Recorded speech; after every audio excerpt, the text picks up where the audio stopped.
سارے کا سارا اس سے فارغ ہو گیا، مشرق بعید سارے کا سارا اس سے فارغ ہو گیا، ہر کافر ملک اس چیز سے سارے کا سارا فارغ ہو گیا، اپنے کنجروں سے نفرت کرتے ہیں اور غیر ملکی کنجروں جیسا بننا چاہتے ہیں۔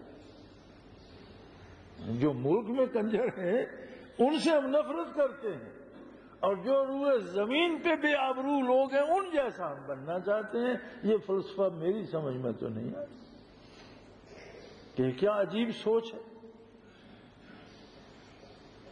اور اگر انسان کو اس کی آبرو محفوظ رہے، احترام آدمیت اس کے پاس ہو، اسے انسانی محبتیں حاصل ہوں، اسے بڑوں کی شفقت اور چھوٹوں کا پیار حاصل ہو، اس سے لوگوں کو محبت و شفقت نصیب ہو رہی ہو، تو اسے آپ جو کی سوکھی روٹی بھی کھلا دے تو وہ اس کے لیے اکسیر ہے، وہ اس پہ زندہ رہ سکتا ہے، اس کا احترام باقی رہ جاتا ہے، اس کی محبتیں باقی رہ جاتی ہیں، اس سے مخلوق مستفید ہوتی ہے۔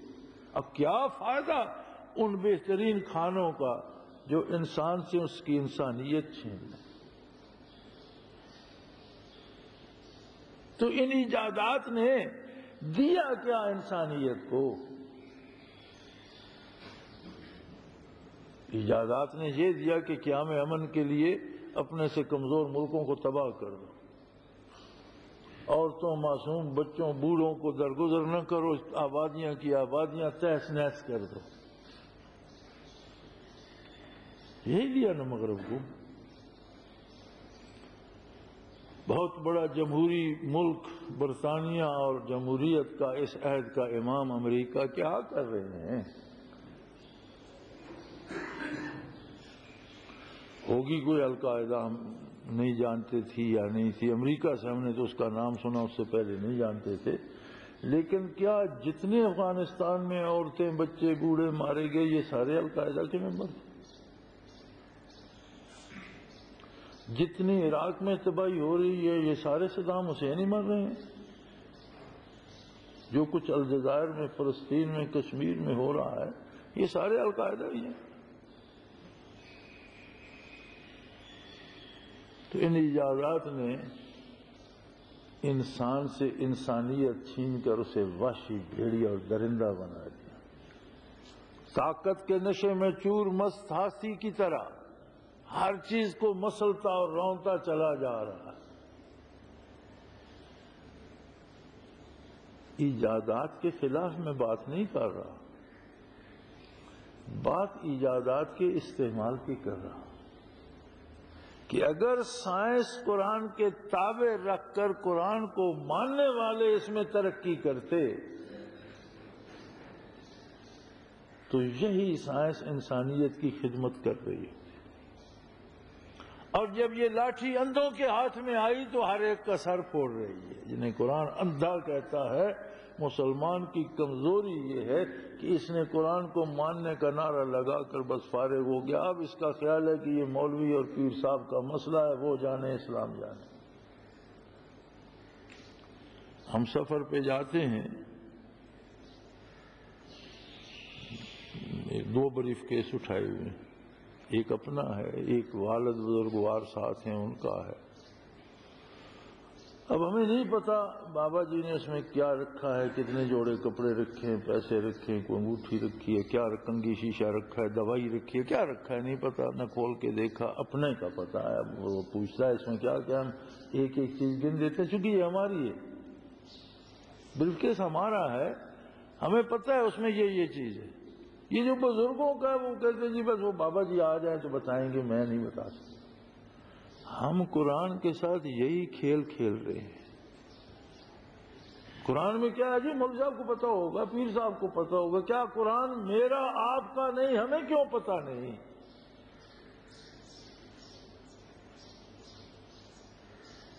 تو جب ہمیں نہیں پتا تو مولوی صاحب، پیر صاحب پرائی دولت کی کب تک حفاظت کریں گے؟ وہ بھی بیچ کے کھا جاتے ہیں۔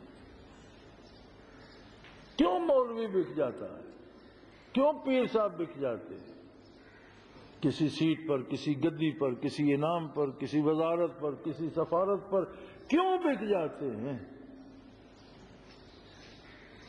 اس لیے بک جاتے ہیں کہ انہیں پتہ ہے لوگوں کا مال ہے ہمارے پاس، کھول کر وہ بھی نہیں دیکھتے۔ بڑی چیز کو بار بار دیکھنے کی کیا ضرورت ہے کہ اس میں کیا ہے؟ وہ بھی بندہ بنایا پوٹلا بیچتے ہیں، اور پھر آپ چلاتے ہو ہم نے ووٹ تو قرآن کے نام پر دیے تھے، ہمارے ساتھ کیا ہو رہا ہے؟ بھئی قرآن کو کب آپ نے جانا، کب آپ نے سمجھا؟ آپ نے بھی رواجی طور پر احسان کر دیا۔ قرآن کو کھولا، دیکھا، پڑھا، اس کا مفہوم سمجھا، اسے سمجھنے کی کوشش کی کبھی؟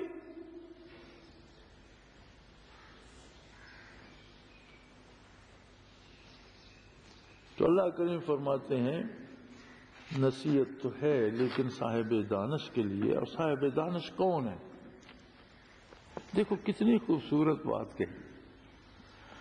فرمایا عقل مند وہ ہے جو اللہ کے ساتھ کیا ہوا وعدہ نبھائے۔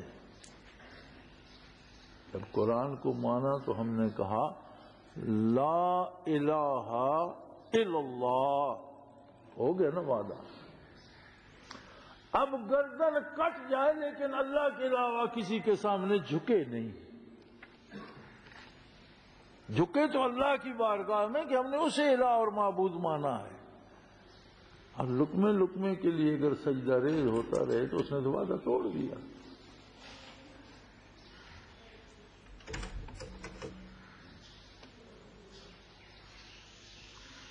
ہم دعائے قنوت روز نماز میں پڑھتے ہیں،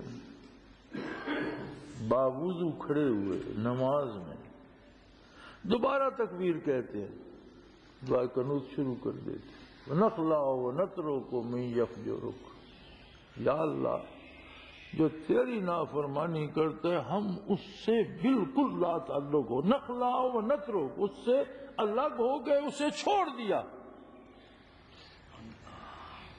اللہم انا نستعینک، یا اللہ صرف تجھ سے مدد مانگ، ونستغفرک، تیری بارگاہ میں توبہ کرتے ہیں کہ ہزار بھلائی کے باوجود ہماری نیکیوں کا بھی وہ معیار نہیں جو تیری بارگاہ میں پیش کیا جا سکے، اس لیے تجھ سے مغفرت چاہتے ہیں۔ وَنُؤْمِنُ بِكَ، تجھ پر پکا یقین رکھتے ہیں۔ وَنَتَوَكَّلُ عَلَيْكَ، تیرے بھروسے پہ جی رہے ہیں، بس کسی کی پرواہ نہیں، وہ بڑا ہے یا چھوٹا ہے، ہماری زندگی تیرے بھروسے۔ وَنُثْنِي عَلَيْكَ الْخَيْرَ، ہر اچھی بات، ہر خوبی، ہر تعریف، ہر حمد تیرے لیے ہماری زبان سے نکلتی ہے کہ سب خوبیوں کا مالک تو ہے۔ وَنَخْلَعُ وَنَتْرُكُ، اور الگ ہو جاتے ہیں، ترک کر دیتے ہیں، میں یفجرک، جو تیری نافرمانی کرتا ہے۔ یہ ہم روز وتروں میں پڑھتے ہیں، باوضو مسجد میں نماز میں ہاتھ باندھ کر الگ سے تکبیر کہہ کر پھر وعدہ کرتے ہیں۔ ہم میں سے کتنے ہیں جس نے بدکاروں سے علیحدگی اختیار کر لی اور لالچ کے پیچھے ان کی بدکاری میں شامل نہ ہوا؟ علیحدگی سے یہ مطلب نہیں کہ گھروں میں دیواریں بنا دی، مطلب یہ ہے کہ اپنے ایمان اور اپنے کردار میں ان کے ساتھ تعاون نہ کرے۔ کون ہے جو کرتا ہے؟ تو کیا یہ بدعہدی نہیں ہے؟ فرمایا عقل مند وہ ہے جو وعدہ کرتے ہیں اور کرتے اللہ سے پھر اسے پورا بھی کرتے ہیں۔ وَلَا يَنقُضُونَ الْمِيثَاقَ، وعدے کو توڑتے نہیں ہیں۔ وَالَّذِينَ يَصِلُونَ مَا أَمَرَ اللَّهُ بِهِ أَن يُوصَلَ، اور وہ عقل مند ہیں کہ جہاں جڑنے کا اللہ نے حکم دیا ہے، جس چیز کو جوڑنے کا حکم دیا ہے اسے جوڑتے ہیں، اور اس کے باوجود عظمت الہی سے لرزہ براندام رہتے ہیں کہ ذرہ حقیر ہے، اور وہ اس کی ذات والا صفات بے حد و بے کنار ہے۔ وَيَخَافُونَ سُوءَ الْحِسَابِ، اور اس بات سے ڈرتے رہتے ہیں کہ میری کوتاہیاں، میری سستیاں، میری غلطیاں کہیں مجھے لے نہ ڈوبے، اس بارگاہ سے نکلوا نہ دیں۔ عقل مند وہ ہیں جو وعدہ کرتے ہیں نبھاتے ہیں، اللہ سے وعدہ توڑتے نہیں، جہاں جڑنے کا حکم دیا ہے جڑ جاتے ہیں، جہاں سے الگ ہونے کا حکم دیا ہے الگ ہو جاتے ہیں، اور اس کے باوجود لرزاں و ترساں رہتے ہیں کہ کہیں پھر مجھ سے کوئی کوتاہی نہ ہو گئی ہو، اور آخر حساب کے دن سے ڈرتے ہیں۔ والذین صبروا ابتغاء وجہ ربہم، وہ لوگ جو اللہ کی رضا کے لیے مشکلات، سختیاں، بھوک، افلاس، بیماری صبر سے جھیلتے ہیں، جم کر جھیلتے ہیں۔ اب یہ نہیں کہ اللہ میں تیری عبادت کرتا ہوں تو ساری دنیا میرے ماتحت کر دے، اگر پہاڑ بھی ٹوٹ پڑے تو اللہ کے بھروسے پہ جم کر کھڑے رہتے۔ سب سے بڑی مصیبت موت ہے نا، تو اسے تو آنا ہی آنا ہے، پھر بھاگے کہاں تک بنا۔ وَأَقَامُوا الصَّلَاةَ، اللہ کی عبادت کو قائم کرتے ہیں، یہ نہیں کہ ادا کرتے ہیں، اقام۔ ان کا وجود دوسروں کو بھی نمازی بنانے کا سبب بن جاتا ہے۔ اقام الصلاۃ یہ ہوتی ہے کہ اللہ کی عبادت کو قائم کرنے والے بن جاتے ہیں، سبب بن جاتے ہیں دوسروں کو بھی عبادت پہ لانے کا۔ وَمِمَّا رَزَقْنَاهُمْ وَأَنفَقُوا مِمَّا رَزَقْنَاهُمْ سِرًّا وَعَلَانِيَّةً، اور میں نے جو انہیں رزق دیا ہے، قوت دی ہے، علم دیا ہے، دولت دی ہے، اقتدار دی، جو بھی میں نے انہیں بطور رزق دیا ہے، اسے میرے حکم کے مطابق، کبھی پوشیدہ حالات کے مطابق، کبھی پوشیدہ خفیہ، اور کبھی اعلانیہ اسے خرچ کرتے، دوسروں تک پہنچاتے ہیں۔ وَيَدْرَؤُونَ بِالْحَسَنَةِ السَّيِّئَةَ، اور جہاں برائی ہوتی ہے وہاں نیکی پھیلاتے ہیں۔ برائی کا سدے باب نیکی سے ہوتا ہے، ظلم کا سدے باب عدل سے ہوتا ہے۔ یہ نہیں کہ جہاں پہلے ظلم ہو رہا ہے وہاں اس سے زیادہ ظلم کرو کہ وہ ظلم رک جائے، یہ ظلم روکنے کا طریقہ نہیں ہے، یہ تو ظلم کو بڑھانے کی بات ہے کہ پہلا تھوڑا کر رہا تھا دوسرے نے بہت زیادہ کر دیا۔ لیکن اللہ کے بندے برائی کو نیکی سے روکتے ہیں۔ اللہ کے فرماتے ہیں اولئک لہم عقبی الدار، ایسے لوگ جو ہیں یہ لوگ ہیں جن کے لیے عاقبت کا گھر ہے، جو اپنی منزل پہ پہنچیں گے۔ جنات عدن یدخلونہا، جنت کے ہمیشہ رہنے والے باغ جن میں وہ داخل ہوں گے، اور جو ان کے طرز عمل پر من صلح، جو نیک تھے، جو ان جیسے تھے، ان کے آباء میں سے، ماں باپ، والدین، آباء و اجداد میں سے، ازواجہم، ان کی بیویاں، وذریاتہم، اور ان کی اولاد۔ یہ وہ لوگ ہیں کہ جن جیسے ان کے اگر اجداد تھے تو وہ بھی ان کے ساتھ ہوں گے، بیویاں ان جیسی تھی وہ ساتھ ہوں گی، اولاد ان جیسی تھی وہ، تو خاندانوں کے خاندان ہنستے کھیلتے اللہ کی جنت میں جائیں گے۔ اور یہ وہ خوش نصیب ہیں، یدخلون علیہم والملائکۃ یدخلون علیہم من کل باب، جن میں سے ہر دروازے سے فرشتے داخل ہو کر کہیں گے سلام علیکم، اللہ کی طرف سے سلامتی ہو تم پر، بما صبرتم، جس طرح تم نے صبر اور شکر کے ساتھ دنیا کی حالات کا مقابلہ کیا، فنعم عقبی الدار، اور کتنا خوبصورت تمہیں آخرت کا گھر ملا۔ والذین ینقضون عہد اللہ من بعد میثاقہ، اور جو لوگ اللہ سے وعدہ کر کے توڑتے ہیں، وَيَقْطَعُونَ مَا أَمَرَ اللَّهُ بِهِ أَن يُوصَلَ، اور جس چیز کو اللہ نے جوڑنے کا حکم دیا ہے اسے الگ کر دیتے ہیں، وَيُفْسِدُونَ فِي الْأَرْضِ، اور اللہ کی زمین پر فساد پھیلاتے ہیں۔ اولئک لہم اللعنہ، ایسے لوگوں کے لیے اللہ کی لعنت۔ کیسی عجیب بات ہے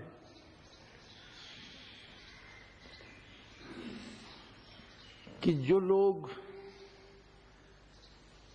طاقت کے نشے میں چور ہو کر دنیا پہ ظلم کر رہے ہیں، عجیب بات ہے کہ دنیا میں کوئی بندہ ایسا نہیں کہ کہ جو کہ بھئی بڑے بہادر ہیں، بڑا کم، ہر بندہ لعنت بھیج رہا ہے، نہ صرف مسلمان، کافر بھی، نہ صرف دوسرے ممالک، ان کے اپنے ملک کے شہری بھی ان پر لعنت بھیج رہے ہیں۔ یہی اللہ کی لعنت ہوتی ہے۔ آپ حالات حاضرہ کو پڑھیے، لوگوں کی رائے سنیے اور دیکھیے اخباروں میں، ٹیلی ویژن پر، ریڈیو پر، کون سا ایسا ذریعہ اطلاع کا ہے جس پر ان طاغوتی طاقتوں پر لعنت نہیں برسائی جا رہی؟ چلو مسلمان تو قدامت پسند ہیں، عیسائیوں کو کیا ہو گیا؟ وہ کیوں ان پر لعنتیں ڈال رہے ہیں؟ غیر مسلموں کو کیا ہو گیا؟ ساری دنیا ہی لعنت کے ڈونگرے برسا رہی ہے۔ یہ لعنت ہوتی ہے اللہ کی طرف سے جو ظالموں کے حصے میں آتی ہے۔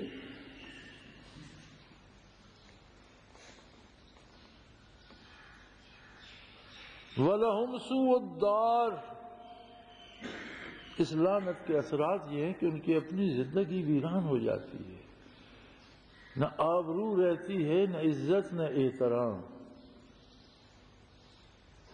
اور آپ دیکھ رہے ہیں کہ ان کافر ممالک کے حکمرانوں کے کیا کیا حشر ہوتے ہیں اور کیا کیا سکینڈل چھپتے ہیں اور کیا کیا شہرتیں ان کے ذمہ لگتی ہیں۔ کیا یہ اللہ کی لعنت کا اثر نہیں ہے کہ اتنے بڑے ملک کا سربراہ اور اس کا یہ حشر ہے؟